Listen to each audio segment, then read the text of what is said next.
Tere, mina olen Kalev Pipelife'ist ja täna vaatame, kuidas Logstackiga analüüsida veebiserveris toimunud intsidenti. Nii, ja vaatame siis, kuidas see reaalses keskkonnas on. Alustuseks vaatame siis keskkonnale korraks otsa, mis meil selles keskkonnas olemas on siin. Nii, logime siia sisse. Niimoodi. Ja esimene vaade, mis meil siin tegelikult avaneb, on siis keskkonna ülevaade, mis meil siin keskkonnas on. Ja meil pea 30 erinevat nõudi, serverit, võrguseadet, kus siis korjatakse ka erinevat tüüpi logiallikate infot,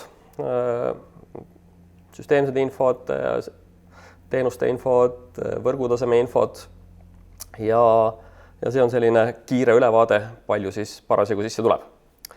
Aga kui nüüd analüüst hommikul tööle tuleb, siis tõenäoliselt ta vaatab ka oma postkasti ja suure tõenäosusega on automaatanalüütika leidnud mõningad anomaaliad.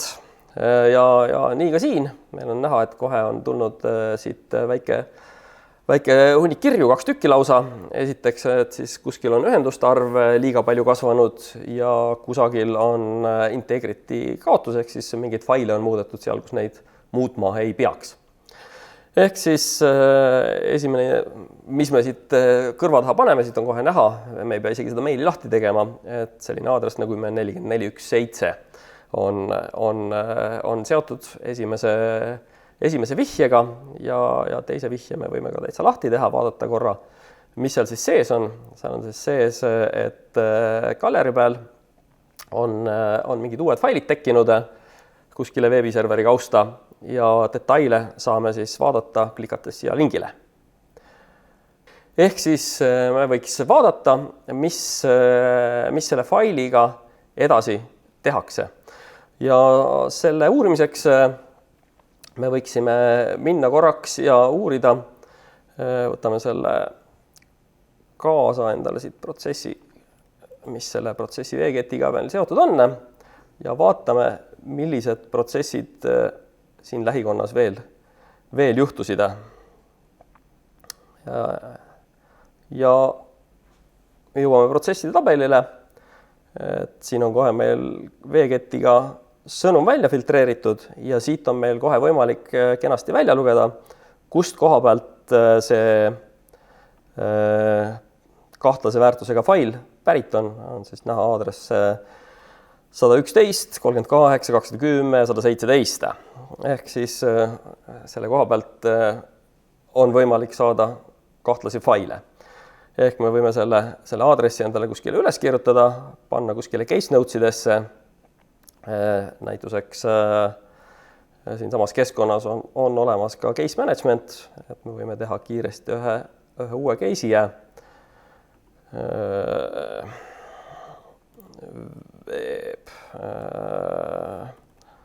attack 11 näituseks ja anname selle sama infokillukese, salvestame siia ära. Ja on meil esimene infokild selles intsidendis ka olemas. Aga tuleme tagasi oma uuringu juurde ja vaatame edasi. Olime siis protsesside juures ja siis nägime, kes sellega siis seotud on. Kui me läheme veebiserveri logisid uurima ja selleks on meil olemas selline otsingu workflow nagu Apache Access logida, kus on meil päris mitu kirjet selles ajaaknas, kus me opereerime. Ajaakend jäi meil paika esialgsest e-mailist, kus oli triggerdav sündmuse. Et tõenäoliselt on mõistlik seda lõpuaega tsipakene ka edasi nihutada, et natukene rohkem siin infot oleks.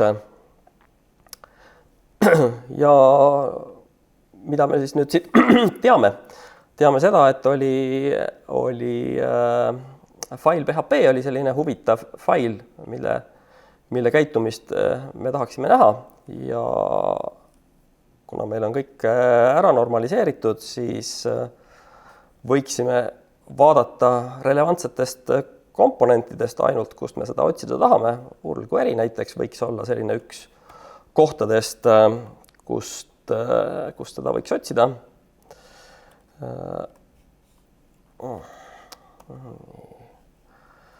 File.php.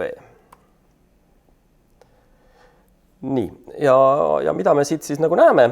Näeme siis seda, et seda file.php-d on siis kasutatud nagu päringu osana ja seda päringut hoopis teeb meil üks teine fail, kes seda päringut teenindab, on vs.php. Et kuna meil selle file.php-ga suurt midagi huvitavat kohe esimese hooga välja ei tulnud, siis me võiks vaadata üks samm edasi, üks samm kaugemale, vaadata, mis asi see vs.php on, paneme selle siia filtrikse ühe i-klõpsuga ja koristame ära otsingust file.php. Ja just kui imeväel tulevad siis kõik vs.php kaudu edastatud siis käsud. Sellest me võime juba teha väikese järelduse, et tegemist on webshelliga vs.php. Ja käsud, mis siit paistavad, on siis kenad Linuxi käsud. Neist esimene on see, mida me juba tegelikult korra nägime, kus siis laeti sellest 111 võrgust kusagilt alla üks file.php. Aga on ka näha, et siin on proovitud meie võrke skaneerida paari pordi peal 445 ja 3389 ja on siis subjektiks võetud üks sisemistest võrkudest ilmselt ja on näha, et neid skänne on siin ka mitu tükki käima lastuda. Et siis pisut teise külje pealt seda skännimise osa vaadata, siis me võime minna ka kuskile tulemüüri logidesse ja vaadata, mis sealt paistab. Aga enne seda võiks veel vaadata, kas selle file.php-ga on ka midagi tehtud lisaks sellele, et teda on siit tõepoolest ainult ühe korra nagu alla laetud. Ehk siis muudame natukene oma päringut, ehk võtaks selleks URL pathiks tarn.php. Niimoodi. V-file. Tundub, et oleks paras hetk vahetada päringu keelt ja vaatame, mul on siin teine filter ees, kahjuks selle teise filtri võtame kohe eest ära ja siis avaneb meile file.php vaade ja on siis näha, et seda file.php-d on runnitud ka siit ühelt konkreetselt aadressilt, mis täitsa juhuslikult langeb kokku selle sama aadressiga, kust teda ka alla sikutati. Ehk siis on juba selline kerge spekulatsioon, et see koht, kust seda asja juhitakse, on täitsa üks koht, aadressid langevad kokku. Ja siit veel samm edasi võib siis vaadata ka võrgupilti, ehk siis kas meil on sellist Nmapi laadset protsessi, mida me siin just nägime, kas seda ka paistab välja.